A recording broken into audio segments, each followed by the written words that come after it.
My name's Jonathan Norman, and I'm talking today to Stan Garfield, who is a knowledge management author, speaker, and community leader. Stan, welcome. Thank you, Jonathan. Glad to be here. I wanted to talk to you a bit about this subject of promoting a knowledge management initiative. We talk a lot about the knowledge economy, we talk about employees being knowledge workers, and yet organizations, particularly those involved in projects, really seem to struggle with this whole issue of managing and sharing knowledge. What are your thoughts on that? I think that the needs have been there for a long time, and we don't always go about addressing them effectively. If you go back to when knowledge management started out as a recognized field, a lot of the emphasis was placed on capturing documents. So I would say that was an early thrust, and that seemed like it was going to lead somewhere. If we collected everything and put it into a repository, then we could find it and reuse it. It seemed promising. That didn't really work out very well because people don't like to contribute content if they don't know how it's going to be used, and capturing up just a bunch of everything without having it nicely processed and filtered and tagged didn't yield useful results. So I would call that sort of the KM 1.0 era. And then immediately followed that was sort of the hijacking of the whole thing by technology. So lots of vendors came along offering products, technology, tools, consulting, advice, whatever, but immediately it was talked about in terms of a KM solution. We can deliver a KM solution to you, as if that was possible, right? You could somehow install some software and then you'd have knowledge management. And that didn't prove to be true at all, and has never been true, and nor will it ever be true. But it's still a challenge even today. We still see people coming up to me and asking me about, which KM solution should they install? Or I've got this software, will that solve all of my needs? And I think we never really escaped from that. So the rudimentary parts of knowledge management, where you have to start out by figuring out why you want to do it and what business objectives it will match up, those seem kind of unexciting, and people don't want to skip that step and just get right into solutions and tools, but they can't. If you don't start with what are the objectives and how is this going to help the business, you don't really get very far. I think that's why it hasn't gone further than it has. So what I've seen over the 22 years that I've been in the field is that knowledge management programs come and go. They get started up with some enthusiasm. They may, in fact, work out really well. I've been involved in several programs that I thought were doing great. And then with no warning, they can be eliminated and you can be out looking for a job. This has happened to just about everybody that I know in the field. So that tells you that knowledge management has never made the leap from an interesting idea to an institutionalized function that organizations think they need, like they need HR and finance. So it's optional. It comes and goes. Whenever it's eliminated, they have to later start it up again because they still need to do it, right? Someone new will come along and say, hey, there's this thing called knowledge management, and they've forgotten that they did it before, may have done it really well, but they have to start over. So that to me is kind of what's going on. I feel the field hasn't really grown, but neither has it died. We get articles periodically about how it's dying or it's dead, or that's not true. It's still there. It's just that it hasn't grown into a big field that took over everything like some people had hoped. Yes, yes. We ran a meetup earlier this year for knowledge managers in the Major Projects Knowledge Hub network. And one of the themes we had a peer assist on was how do we how do we get knowledge management onto the board agenda? And I know that that's one of the issues that you cover in your book. How do you go about getting leadership commitment for a subject that is often pretty nebulous? I think you have to do it by tailoring it to your organization and telling stories about either things that you've seen done inside the organization or possibly elsewhere that can excite the senior leaders and want to feel that they should add that in. So if you tell them a story about some part of the company where you found some knowledge sharing going on and you ask the question, wouldn't you want to do more of that more widely? Hopefully you can excite them to say, yeah, how could we do more of that? Or if you haven't found it inside, if you find it somewhere else, perhaps with a competitor, and you say, did you know that our competitor is doing X and it's leading to this kind of advantage, then hopefully you get their attention that way. But you have to tell, I think, some story that capture interest. It can't just be a dry presentation about this is what knowledge management is and this is what it includes. You have to kind of start with either a challenge, which is some sort of problem or obstacle that you perceive that everyone is facing and would all agree. If you brought it up, they would go, yeah, you know what? we can't find anything when we're looking for it. And then you come up with a way of addressing that. Or it's an opportunity. If only we could reuse content, we could win far more business than we're winning today. And you frame it both ways, the challenges and the opportunities in such a way that they nod and go, yeah, that's really a problem that we'd love to solve. Or yeah, if, that would be something, if only we could do that, wouldn't that be great? And if you find a few of those, I don't think you can start with too many. You start with a few. And if they go, yeah, let's figure that out, let's pursue that, then you've got them and you can kind of lead to where it goes. But I think you start with the story that's related to your organization, what excites the people in it. And in practical terms, assuming you've gone through that process and you've managed to get the board on your side, what do you do? How do you kickstart this kind of initiative?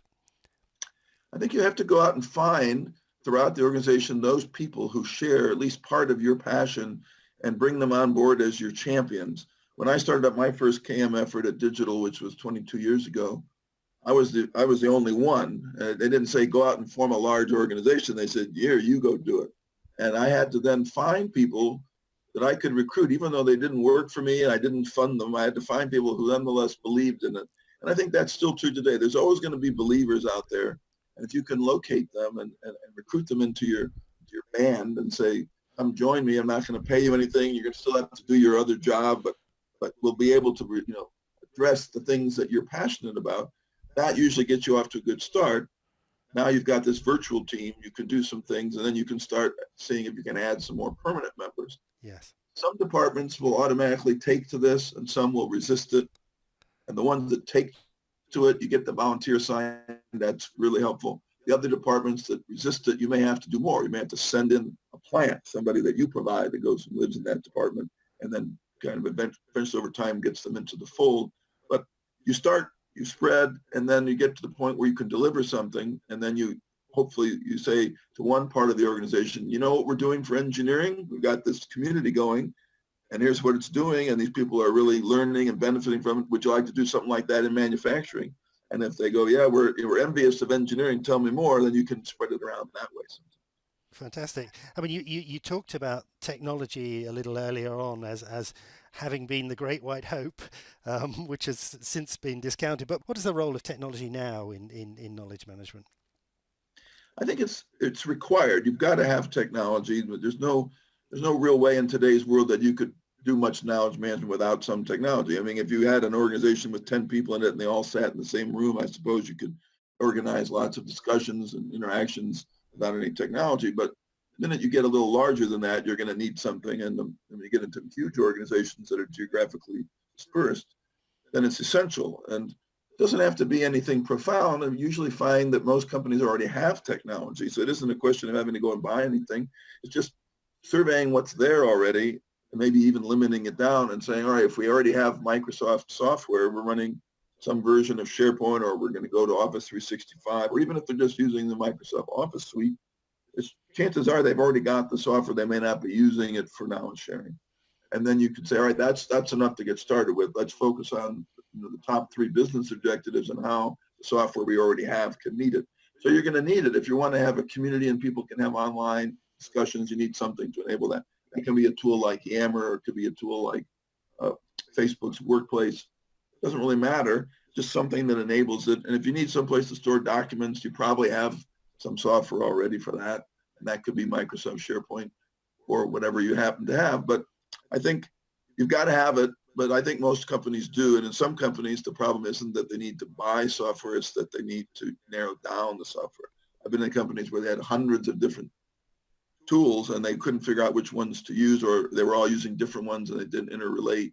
So you want to narrow down in that case and say, let's just agree to use these 2 and figure out a way to connect them, and we'll get rid of the other ones. And people generally will appreciate that because it simplifies things. We did a survey at Compaq. We asked people what we should do, and they said, get rid of some of these tools, please. There's too many of them, and we just want to have one, not 100.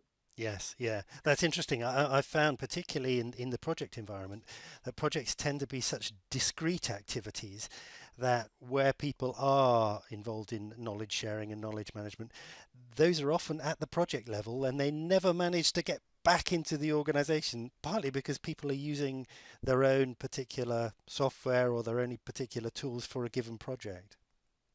Well, the project environment is one that I've been involved in a long time as well.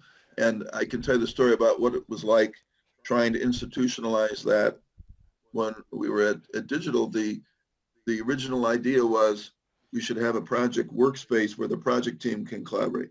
So that doesn't get to the larger issue of sharing it more broadly, but even that, as you say, everybody did things differently. The way that projects got managed was inconsistent. One project manager kept the project files on his hard drive. If he left the organization, the files might go with him.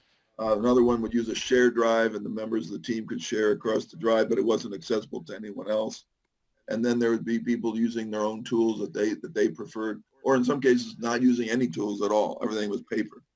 So one of the things we did early on was to institute a rule that said you had to use a standard environment for collaboration. In that case, it was a SharePoint team space. And at first there was resistance and complaining, but we made it a hard and fast rule. But after a year, they began to see that it was actually valuable to them to have a standard environment. They didn't have to force it anymore. It just became the standard. We made it easy to create one. You could hit one button and say, give me a project team space, and it was preloaded with all the stuff you needed. So that, to me, that showed that project teams wanted to collaborate, and giving them a good tool, they were willing to take it and use it, and we made good progress. But then we had to go to the next step, which was what you're alluding to is, all right, the stuff's in your team space, but how am I going to share it more broadly?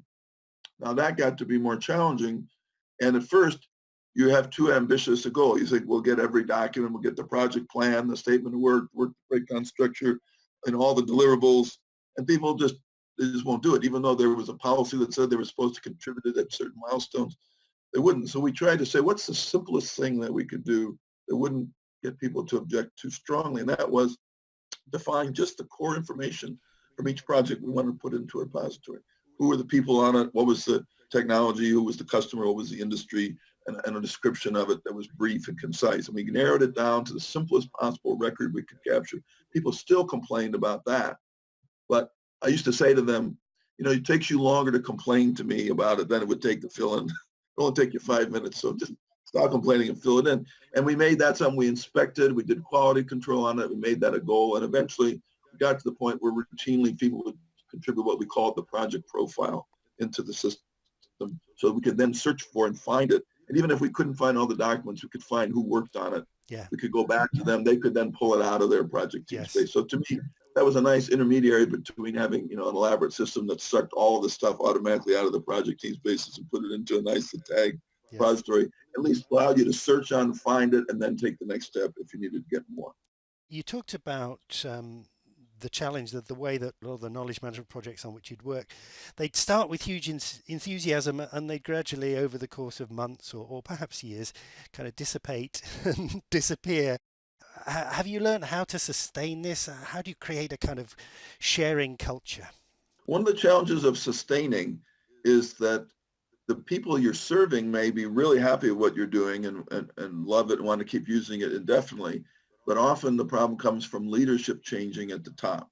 I talked about in my session the other day that I kept finding that the leader of my organization would change more frequently than once a year. If a new senior executive comes in that frequently, you have to start over each time. And you have to sell them each time on, what is this and what's been done and why is it beneficial? And try to get them to be a supporter. And if the wrong person comes in at the wrong time and says, you know what, we can't afford this anymore, we're wiping it out. The fact that it was doing great and everyone in the organization would stand up and say that wouldn't matter because they were the cause of the change. So some of it's beyond your control, but if you can have some stability in management, then I think you can show that you're doing good and you can have the actual testimonials from the people you're serving. One of the ways we did that, which also helped with selling the program to the users, was through gamification. We didn't use that term at the time. It hadn't been coined yet, but we used incentives. And that's controversial. People say that you shouldn't have to use incentives and there should be intrinsic motivation and you shouldn't reward people because they'll game the system. There's all these counter arguments, but I can tell you from my experience, I'd always wanted to do that from the very first program. It took me many years before I could finally do it. I think wasn't until 8 years later that I finally delivered my first thing, and it was called KM Stars. It was at HP, and it rewarded people initially just by rankings. So there was nothing financial about it. You just saw a table of rankings. You earned points for doing rudimentary things like posting in a community. But people seemed to get into that, and they'd like to see them name on the rankings. So that worked really well for a while. And then we kicked it up a notch by adding a financial element. And this is the one where people will really argue and say you shouldn't do that. But we did. I can tell you that it has significance beyond the financial aspect. It signals to the population that this must be important. If wow, if management's paying out this money, this must be something to pay attention to. So it had that value. Certainly people like the idea of earning something, but they'll do it for earning very little. You could get them to scramble to earn a free trinket or a free candy bar just as well as earning a big amount of money. So it's partly just earning something. But what we found is when we did that, people seemed to do the right things. We only ever run into one instance of someone trying to game the system, and that was easily dealt with. And the rest of the people had enthusiasm for it. And whoever we selected, we used to select 3 winners every month. And we would publicize them and write about them. And the senior executive would write to them and praise them. But the best thing about it was we'd tell them, we're going to give you a financial reward, and we'd just like you to do one thing, write a very short story about how you got to be a KM star, which would be 2 or 3 paragraphs. It wasn't a big deal. And they would write that. And that was the best selling thing that I had, because it wasn't me trying to persuade it. It was peers persuading themselves. They would talk about it from their own terms. Here's what I did. Here's how it benefited me. And here's how it then resulted in me becoming a KM star. So to me, I would do that. And it might wear off over time. After a few years, you might have to try something else. But to me, that works really well. And I would say to those people who doubt that it sends a signal. It reuses the best lessons from the population amongst themselves, and it gets voices of the user rather than voices of the CAM leaders. Yes, yeah, very good indeed. I wanted to just close by perhaps asking you to cast your mind forward to the future and do a bit of future gazing. Where do you think this is going? I mean, looking forward maybe 5 years hence, what do you think knowledge management will look like? Well, based on the last 22 years, I think it's going to look similar to what it looks like today. It doesn't really change that much over time. I think back to the kinds of things that I did when I started out, and you're still doing them today. So I think what changes over time, we get some new terminology. Like I mentioned, gamification. We didn't used to have that term. We have working out loud now. We would have called it something else. So terms change. We didn't have anything called an enterprise social network back then, but we had threaded discussion boards. So terminology changes, but not necessarily what's going on. Some new technology comes along that we didn't have, and that can be beneficial, but nothing radical has changed. I get a kick out of today the excitement about artificial intelligence and cognitive computing, which is a newer term for AI. That's been around a long time. I had involved with it, 30 years ago, but for some people, this is the new thing. So I think what would change in 5 years is maybe some of the things like cognitive computing we can find some better uses for, rather than today where we're just excited by the shiny new tool, but we're really just mimicking Siri and mimicking Alexa and Google Assistant, Yes. and get to something more meaningful. And if we did, where let's say AI was really helping us make better decisions and really augmenting human capabilities, that might be a good step forward for knowledge management. But so far, I think we're going to keep doing the same things that we've been doing. We may just get slightly better at them, but otherwise, a few things will come, a few things will go. Some of the things that we were excited about in the past, they haven't really caught on as much. In the earlier days of knowledge management, when Web 2.0 came along, something like a wiki was pretty exciting back then. Wiki is still a useful tool, but not that many people are using wikis anymore. So to me, that didn't really catch on. The threaded discussion morphed into the enterprise social network. I can see that continuing, maybe getting even better. And some of the other things will come and go. But by and large, I think that it'll be similar. I think about the 50 knowledge management components that I wrote about in my first book and I still use. I identified those 12 years ago. And when I had to update them for the latest book, I had to make a couple of changes. I combined a few things. I had to add a couple of things. Otherwise, they were pretty much all the same. So I think that tells you that in 5 years, I wouldn't imagine that it'll change that much. If you'd like to find out more about Stan's ideas, then I do recommend his book, Proven Practices for Promoting a Knowledge Management Program. And please do subscribe to our YouTube channel so that you can follow our masterclass interviews.